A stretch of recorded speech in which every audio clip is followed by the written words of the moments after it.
আসসালামু আলাইকুম রহমতুল্লাহি অবরকাতুহু। সম্মানিত দর্শক, বাংলাদেশের সাম্প্রতিক সময়ের কিংস পার্টি বলে পরিচিত এনসিপি।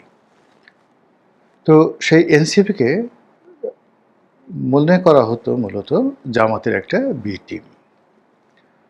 জামাত কখনো সেটা প্রকাশ্যে বলেনি বা এনসিপি সেটা কখনো স্বীকার করেনি, কিন্তু আমরা বুঝতে পারতাম, সবাই বুঝতে পারতাম যে শিবির এবং তাদের অন্যান্য যে অঙ্গ সংগঠন, এই অঙ্গ সংগঠনগুলোর সাবস্টিটিউট হিসেবে তারা একাধিক সংগঠন বিভিন্ন নামে এ বি সি প্ল্যান অনুযায়ী তারা তৈরি করে রেখেছিল এবং সেগুলো এখনও চলমান।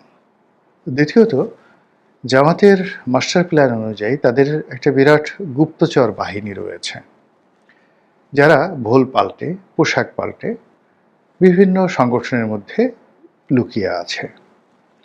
বিএনপির মধ্যে আছে, আওয়ামী লীগের মধ্যে আছে, এবং এটা আমরা কল্পনা করতাম, সন্দেহ করতাম, কিন্তু আওয়ামী লীগ সরকারের পতনের পর যেভাবে ছাত্রলীগের পেটের মধ্য থেকে, আওয়ামী লীগের পেটের মধ্য থেকে জামাত বের হয়ে এলো এবং জয় বাংলা থেকে রাতারাতি যেভাবে নারায়ে তাকবীরে তারা নিজেদের স্লোগানকে রূপান্তরিত করলো, তাতে করে আসলে আমাদের যে বিস্ময়, আমাদের যে অবাক হওয়া, এটা অতীতের যে কোনো সময়ের চাইতে এটি আরও বেশি সীমা অতিক্রম করলো।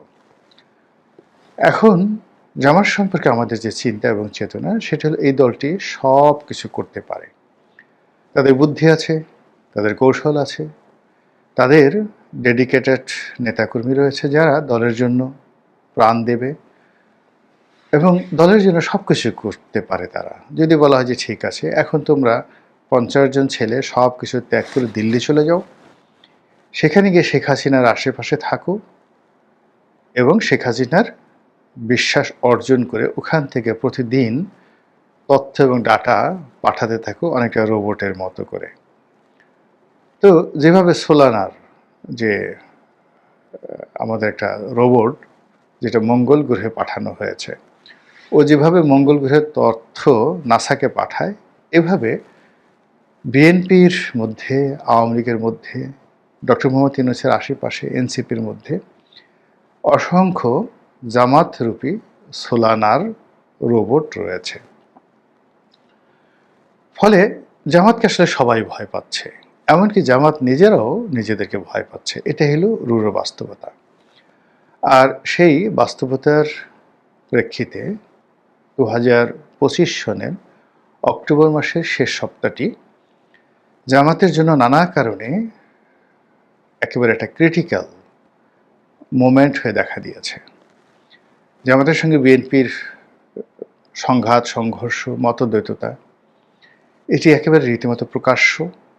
ঢাকা শহরে যারা শীর্ষ নেতৃবৃন্দ রয়েছেন জামাত এবং বিএনপির, তাদের মধ্যে প্রায় বাকযুদ্ধ হচ্ছে, মনস্তাত্ত্বিক যুদ্ধ আরও প্রবল। বিএনপি মনে করছে জামাত ক্ষমতায় চলে যেতে পারে, জামাত মনে করছে বিএনপিকে কোনো অবস্থাতেই ক্ষমতায় আসতে দেওয়া যাবে না। গ্রামে গঞ্জে টুকটাক না, বেশ বড় সড়ো মারামারি হচ্ছে বিএনপির সঙ্গে জামাতের সঙ্গে।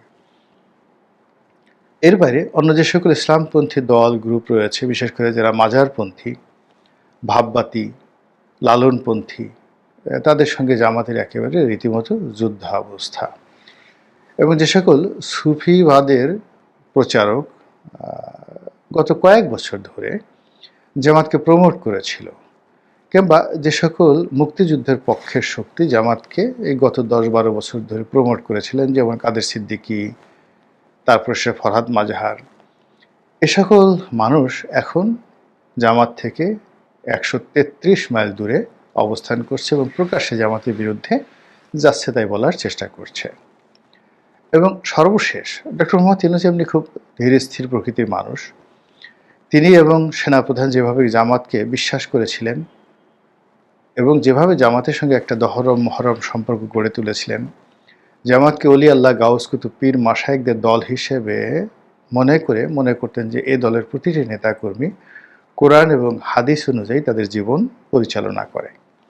তাদের সেই দৃষ্টিভঙ্গি এখন কোন পর্যায়ে আছে, আপনি যদি ডক্টর মোহাম্মদ ইউনূস অথবা জনাব ওয়াকারুজ্জামান যিনি সেনাপ্রধান, তার বুকে একটি স্টেথোস্কোপ, যেটা যে বুকের যে বা পেটে লাগিয়ে ডাক্তাররা দেখে হার্টবিট কেমন হচ্ছে, পেটের মধ্যে গুড়গুড়ানি কেমন হচ্ছে, তো এরকম একটা যন্ত্র যদি তাদের কানে লাগিয়ে বা আপনার কানে লাগিয়ে ডক্টর মোহাম্মদ ইউনূস, তার আপনজন, এবং জনাব ওয়াকারুজ্জামান এবং তার আপনজন এদের বুক এবং পেট পরীক্ষা করেন, তাহলে আপনার কান ব্রাস্ট হয়ে যাবে। তাদের ওই হৃদয়ের ভিতর থেকে, মানে বুকের ভিতর থেকে, পেটের ভিতর থেকে যে শব্দ হবে জামাত সম্পর্কে, আপনি খালি মুখে বলবেন জামাত, আর সঙ্গে সঙ্গে তাদের শরীরের মনে যে প্রতিক্রিয়া দেখা দেবে, ওই শব্দ শুনলে আপনার জ্ঞান হারানোর সম্ভাবনা তৈরি হয়ে যাবে। তো এই যে জামাতের যে রূপান্তর, জামাতের যে বাস্তব অবস্থা, এই বাস্তব অবস্থার প্রেক্ষিতে তাদের যে বি টিম বলেন, সি টিম বলেন, যেটা এনসিপির সঙ্গে যুক্ত ছিল এবং এনসিপির ফ্রন্টিয়ার লাইনে যাদেরকে রাখা হয়েছিল বা যারা আছেন, তারা এখন জামাতকে রীতিমতো অস্বীকার করছেন এবং জামাতের বিরুদ্ধে যে সকল কথাবার্তা বলছেন, এই সকল কথাবার্তা বিএনপি কখনো বলেনি। সম্প্রতি এনসিপির একজন শীর্ষ নেতা বা নেত্রী তারা বলার চেষ্টা করেছেন প্রকাশ্যেই যে জামাত হলো আওয়ামী লীগের মতোই একটা দল, কেবলমাত্র যদি জামাত এবং আওয়ামী লীগকে দেখতে হয় তাহলে একটি মুদ্রা, আমাদের দেশে যেমন 5 টাকার মুদ্রা আছে, 1 টাকার মুদ্রা আছে, এরকম একটা মুদ্রা, এপিট আর ওপিট, একদিকে চাঁদতারা অন্যদিকে শাপলা, বা একদিকে শাপলা অন্যদিকে অন্য কিছু। তো এইভাবে আসলে এনসিপির যারা নেতা নেত্রী তারা জামাতকে তুলনা করছে আওয়ামী লীগের সঙ্গে। এখন আপনি এই ব্যাপারটাকে কিভাবে দেখবেন?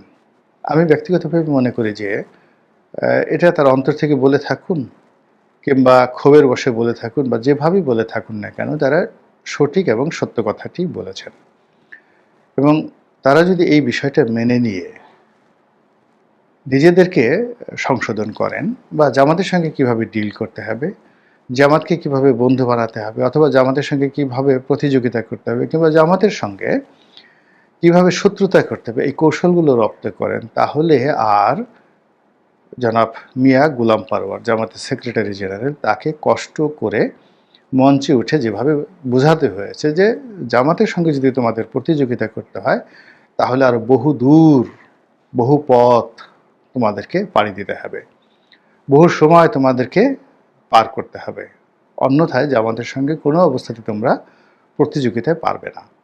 তো এনসিপি যারা নেতৃবৃন্দ, যারা জামাতকে আওয়ামী লীগের সঙ্গে তুলনা করেছেন, তারা যদি সত্যিকার অর্থে আওয়ামী লীগ এবং জামাতের শ্রেণী চরিত্রটা বিশ্লেষণ করেন এবং দেখেন যে তারা কি করেছে অতীতে বিভিন্ন সময়টিতে, তাহলে আপনি বুঝতে পারবেন যে তারা কত সঠিক, রাগের বশে হোক কিংবা অভিমানের বশে হোক, কতটা সঠিক কথা বলেছেন। যারা এই মুদ্রা এপিটোপির জামাত এবং এনসিপি মনে করেন, তাদেরকে স্মরণ করিয়ে দিতে চাই যে আজ থেকে 1 বছর আগে আমি এই ইউটিউব চ্যানেল যারা দেখেন, আমি তাদেরকে বলেছিলাম কয়েকটি কথা। আগামীতে যে রাজনীতির সমীকরণ আসছে, সেই সমীকরণে সবার আগে বিপদে পড়বে জামাত। আমি জামাতের সঙ্গে আমার কখনো শত্রুতা ছিল না, বরং বন্ধুত্ব ছিল এবং সেই বন্ধুত্বটা নষ্ট হয়নি। জামাতের কে কি মনে করলেন বা করলেন না, ডাজ নট ম্যাটার। আমি যেভাবে আমার কথা বলে আসছি সে 2009 থেকে আজ অবধি, ওভাবেই আমি এখনও বলে যাচ্ছি। এর মধ্যে বহু মানুষ নতুনভাবে বন্ধু হয়েছে, শোভার্থী হয়েছে, বহু মানুষ চলে গেছে। জামাতের অনেকে হয়তো 2012-13 বা 16-17 বা 23-24 যেভাবে আমি কথাবার্তা বলেছি তাদের খুব ভালো লাগতো। এখন আমি যে কথাগুলো বলছি হয়তো তাদের অনেকের খারাপ লাগে, কিন্তু এটাই বাস্তব যে 1 বছর আগে আমি বলেছিলাম জামাত সবার আগে বিপদে পড়বে। এখন দেখুন সবার আগে বিপদে তারা পড়ে গেছে। এই মুহূর্তে তাদেরকে ট্রাস্ট করে, বিশ্বাস করে, ডিপেন্ড করে বাংলাদেশে এমন কোনো রাজনৈতিক দল নেই। তো এই পৃথিবীতে বেঁচে থাকার জন্য মানুষের সবার আগে দরকার বন্ধু। টাকা না, পয়সা না, অস্ত্র নয়, বাড়ি গাড়ি কোনো কিছু নয়, সবার আগে বন্ধু দরকার। জামাত এই মুহূর্তে বন্ধুহীন হয়ে গেছে, যেটি 1971 সালেও তাদের ছিল না। এটি তাদের বড় বিপদ, এবং এখান থেকে যে বিপত্তি শুরু হবে এই বিপত্তি তাদেরকে পরবর্তী গন্তব্যে নিয়ে যাবে। যা হোক, দ্বিতীয় আরেকটি কথা বলেছিলাম যে রাজনৈতিকভাবে জামাতের সঙ্গে যদি আগামীতে কোনো দলের বন্ধুত্ব হয় তাহলে কেবলমাত্র আওয়ামী লীগের সঙ্গে তাদের বন্ধুত্ব হতে পারে, এর বাইরে তাদের বন্ধুত্ব অন্য কোনো দলের সঙ্গে হতে পারে না। এবং সেটা এখন অনেকে বলার চেষ্টা করছেন যে জামাত ভারতপন্থী হয়ে গেছে, জামাত দিল্লির পরামর্শে চলছে, আওয়ামী লীগের অনেকের সঙ্গে তাদের যোগাযোগ আছে। সত্য মিথ্যা আমি কিছুই জানি না, কিন্তু আমি এই কথাগুলো বছরখানেক আগে বলেছিলাম।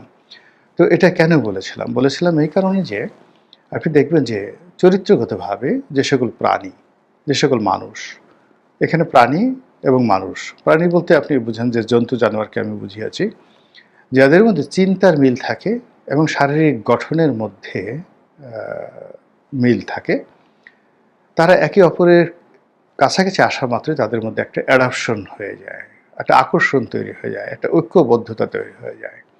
তো জামাত যেভাবে ক্যাডার ভিত্তিক রাজনীতি করেন, জামাতে যারা নেতাকর্মী, আওয়ামী লীগ আসলে ক্যাডার ভিত্তিক রাজনীতি করেন।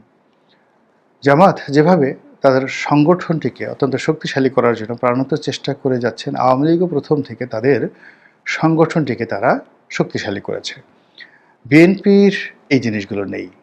আওয়ামী লীগ যেভাবে একটা আদর্শ, তার একটা আদর্শ রয়েছে, সে অনেক বিষয়গুলোর সঙ্গে বিরোধিতা করে, অনেককে শত্রু মনে করে, অনেকে বন্ধু মনে করে। ঠিক জামাতেরও এই বিষয়গুলো রয়েছে, তারাও একটা আদর্শ নিয়ে চলে, কাউকে শত্রু মনে করে, কাউকে বন্ধু মনে করে। তো সেই দিক থেকে বিবেচনার পাশাপাশি দুটো রাজনৈতিক দলই হলো বাংলাদেশের মধ্যে সবচেয়ে পুরনো। জামাত এমনকি আওয়ামী লীগের চাইতে পুরনো একটি রাজনৈতিক দল।